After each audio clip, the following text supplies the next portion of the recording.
Ready? Yes, sir. All right, okay, guys. So what we're gonna do as we get to the end of the semester, we're at the I think we have 2 more classes, 1.5 classes. Yeah, actually 3 weeks left. No, 2 weeks left, and then 1 more in class. So, and what we're gonna do today is we're gonna talk about marriage and divorce. And I know you guys have written some papers around this, and a really good job on the discussion forum. And marriage really is funny because, and I guess where I'll go with it today is I'm gonna talk about the idea of marriage, the reality of marriage, and the result. All right. And again, a lot of what you guys wrote, you'll probably hear me say, because you guys are on point, man. A lot of stuff you were saying and kept it real. Y'all sound like y'all had some experience with this. So I thought that was important. But so when people, when they get married, the idea of it is exciting. It's romantic. It's all these fantasies, and you get to spend the rest of your life with this incredible person, and you get to hold hands and run through the park and take trips and, have kids and, all of these wonderful things. And those are all good things, and it's all true. Marriage can absolutely be that. But what happened is, and I think for a lot of women, and this is where I sort of have some of my biggest challenges, is a lot of our women, you marry devils and you think you can turn them into angels.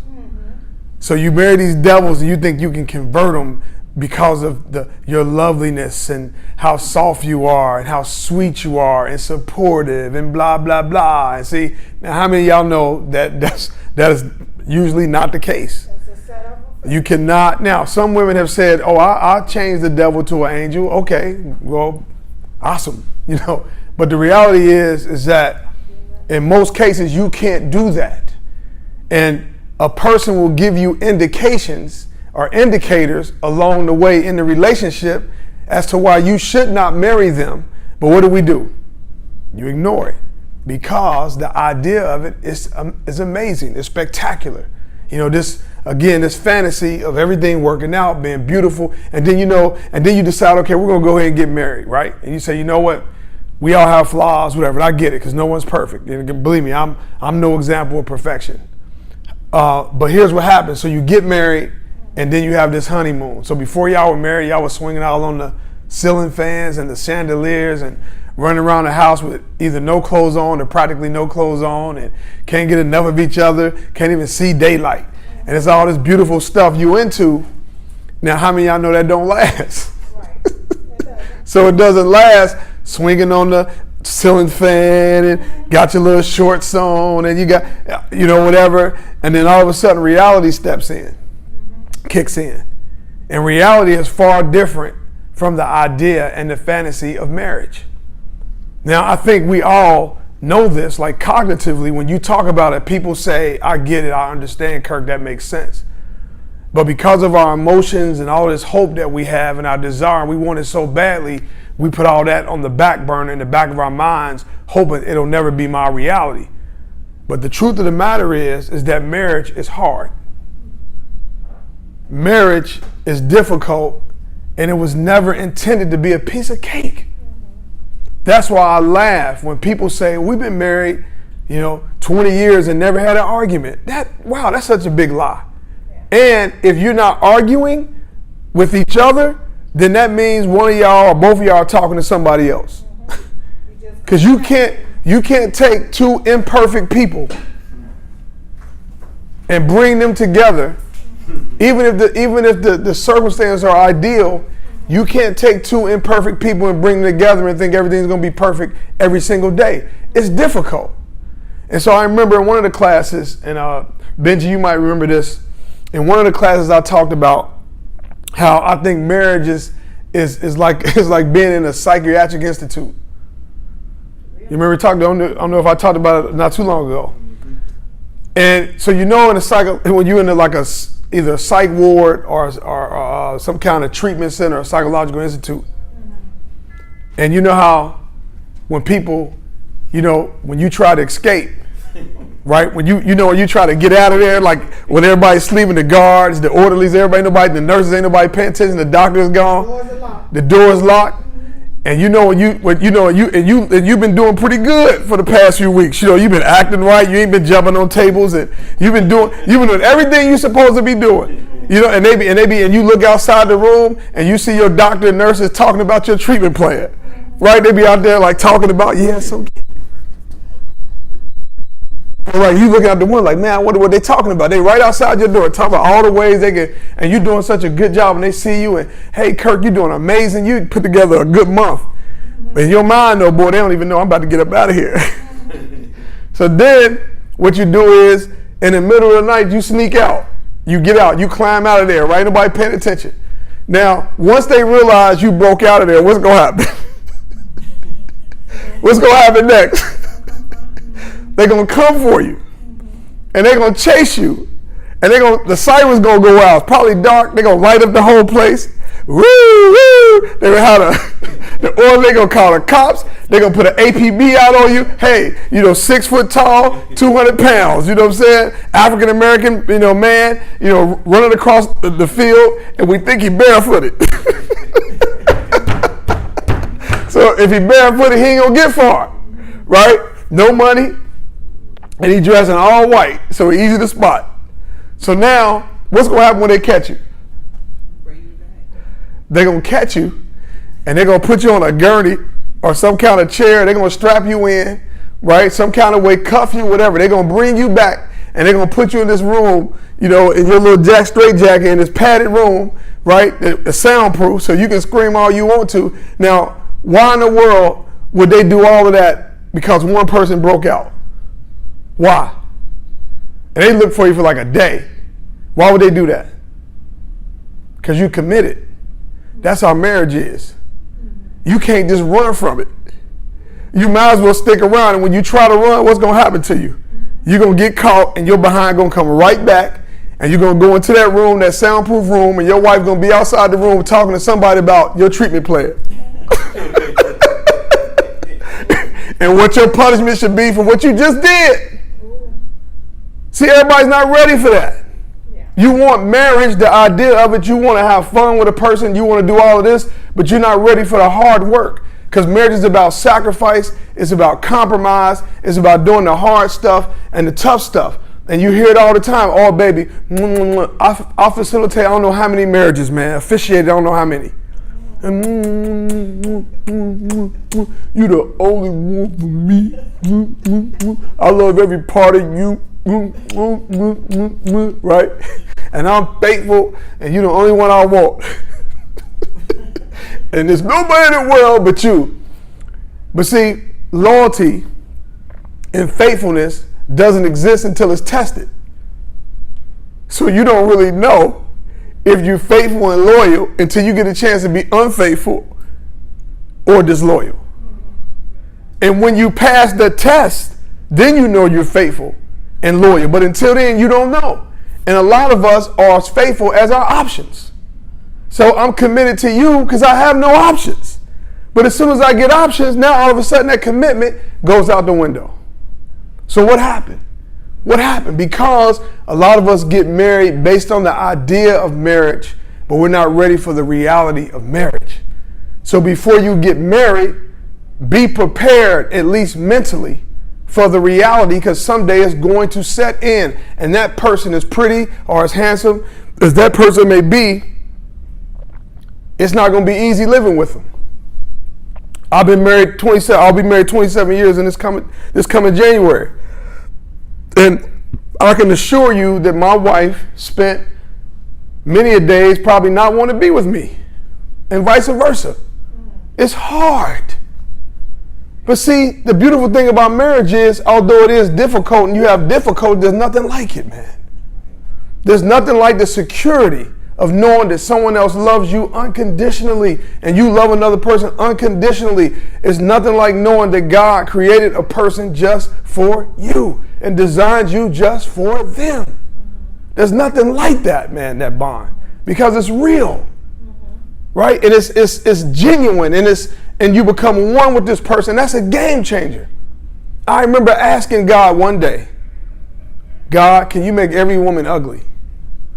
I don't want to be attracted to another woman For the rest, listen, I want my wife to be the only woman that's pretty. Can you just make them all ugly, ugly, ugly? And that way, God, there's no chance I cheat on her. Can you make them ugly? I want them all to look foul. Make them ugly in my eyes, God, so that way I'll never cheat on Vanessa. Please. Ugly women everywhere. I don't want nobody to be sexy, but Lord help me, I'm trying to be faithful. No, not answer my prayer right. And in fact, when I got married, this made me more attractive. Yeah, it's a challenge for them. So it didn't work. So that didn't work. So okay, God, now they still fine. They still pretty. They're still sexy. What do we do now? So then he said, well, how about, Kirk, you focus on your wife and she focuses on you and you give her enough and she give you enough. You won't need anybody else, because the number one reason for adultery and inappropriate relationships outside your marriage is something that's missing at the house.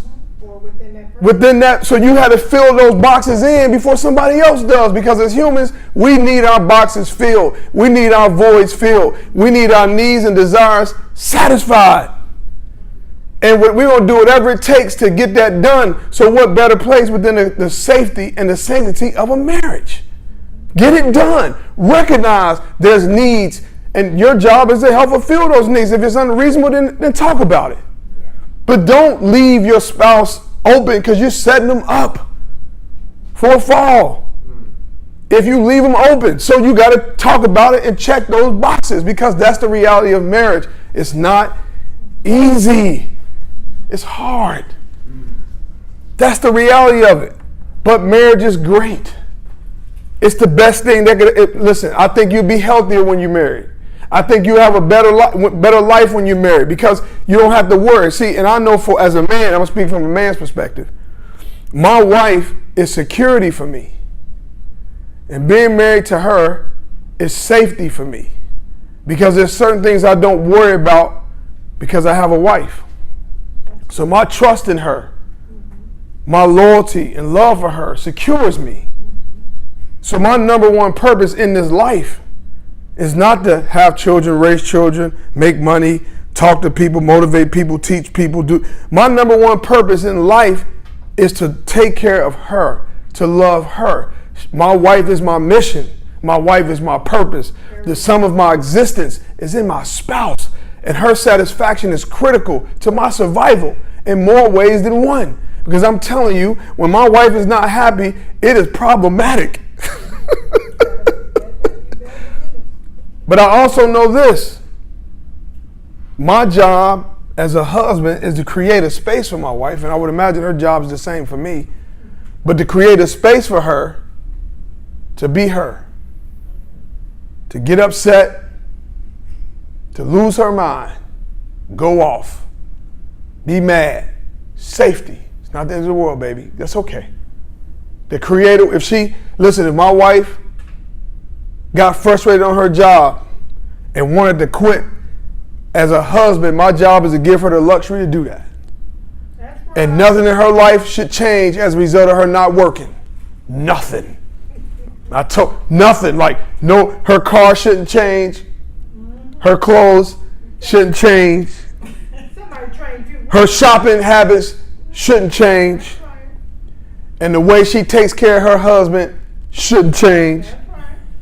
So now when my wife is at work, she works at peace of knowing that if the day comes that she can no longer do it, she don't have to, and nothing will change. Listen, I can remember one time my wife, big time, educated, big job, all this other stuff, and they were doing these massive layoffs, and she got laid off, and she was upset.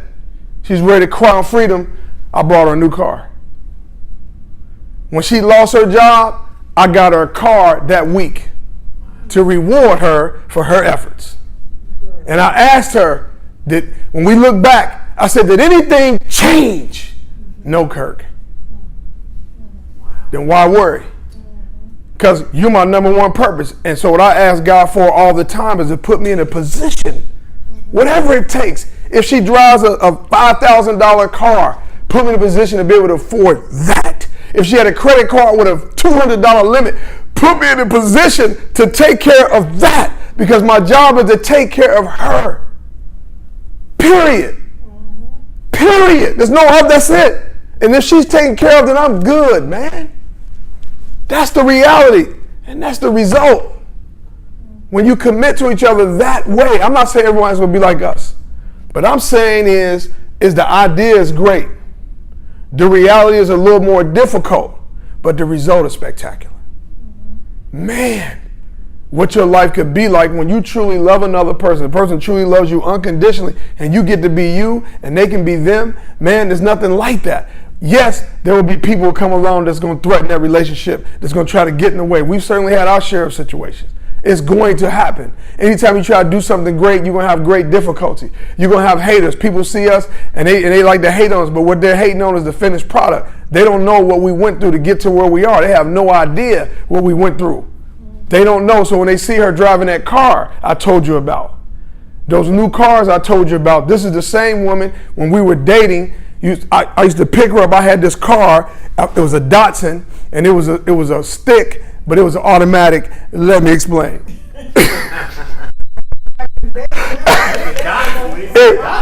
It's a stick, but it was an automatic. So what I did, it was a stick, had a clutch and everything. But whenever I shifted into certain gears, it went in whatever gears it wanted to. So I said, you know what, we're going to go in fourth. My car said, we're going to do 3. Honestly, like I put a gear, it would shift down to something else. But anyway, it didn't have no heat in it. And I met my wife in Canada when I was in the military in upstate New York. So when I would go pick her up, I would go pick her up in this car with no heat. And she never complained. So one day I picked her up, she walked outside and had a blanket. And I said, what's the blanket for? She said, because she covered her feet up and everything. And she said, I don't care if you had heat or no heat, as long as I'm with you, I'm happy. Oh, snap. When she said that, I told her, I made her a promise. I said, let me tell you something. As soon as I get in a position to get a nice car, you will never drive an old car for as long as I'm with you. Ever. Ever. Never. And God's put in a position to keep that promise. She always drives new vehicles. She will never drive an old car. You will never, because that's the promise I made to her. And she stuck with me. So that's what marriage is about. It's sticking through the good and bad times and then seeing the rewards of it, man. That's what marriage, like we stuck it out, man. We didn't go cheat on each other. I ain't go look for no other woman. I didn't leave you. I didn't do this. We stuck it out. We didn't have no money, but we had each other. We did it. My wife took noodles and garnished them and turned them into like 3-course meals. I don't know how you take ramen noodles and make it into 3 different things, but she did. Different colors and everything. I ain't never seen nobody do that with no beef ramen noodles, but she did it. You know what I'm saying? That's what I'm talking about. And now, man, that's what I'm saying. Now I'll spend $60 on one meal for her if she wanted. It don't matter. The point is, man, your story is your story. So married people, stay married. People who think about getting married, the idea is great, but be prepared for the reality. But either way, if you get married and you stick with it, the results will be grand. It'll be great. And listen, we only been married 27 years. We're still relatively young, so I would imagine we got many more good years ahead of us. And I look forward to it. So marriage is a good thing. Divorce is not always a bad thing, because sometimes you need to get rid of people. Sometimes we marry the wrong people. For the wrong reason. I just hope you realize it earlier, sooner rather than later. Because sometimes you do marry the wrong people and you got to get up out of there. So that would be my recommendation. If you're married, stay married. If you married the wrong person, get up out of there. Or if y'all both willing to work on it, maybe you can morph into the right person. That can happen. But if a person is cheating on you when y'all dating, what you think gonna do when they get married? Cheating on you. If a person is lazy while you're dating, what you think gonna happen when you get married? If they're liars when you're dating, so they're gonna lie. Say it again. What makes us think that we can change that person?